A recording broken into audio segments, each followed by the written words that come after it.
आमचा विरोध त्या लोकांशी आहे, त्या धर्माच्या लोकांशी आहे जे या संविधानाच्या पलीकडे जाऊन देशामध्ये असलेली शांतता भंग करायचा प्रयत्न करतात। वारंवार हिंदू धर्माचा अपमान केला जातो। वारंवार जे हिंदू धर्माच्या संरक्षणासाठी केलेले कायदे असतात ते मोडकळीस आणण्यासाठी षडयंत्र करतात, जे सामाजिक सुरक्षितता धोक्यात आणतात। अशा विशिष्ट लोकांच्या विरोधात आमचा लढा आहे। त्यामुळे जर आता आमच्याकडे पण अनेक ठिकाणी आमदार महोदय असतील, मी असेल, आता आम्ही अनेक हॉस्पिटलला जातो, डॉक्टर्स आहेत, वकील आहेत, आर्किटेक्ट्स आहेत, हे सगळे मुस्लिम धर्माचे जरी असले आमच्या विरोधात थोडं नाही।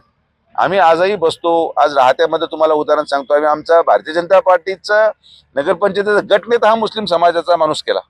त्यामुळं स्वच्छ विकासात्मक दृष्टिकोन ठेवणारे, चारित्र्यवान असणारे आणि संविधानाचा सन्मान करणारे मुस्लिम समाजाच्या लोकांना बरोबर घेण्यामध्ये आम्हाला कुठलीही आपत्ती नाही।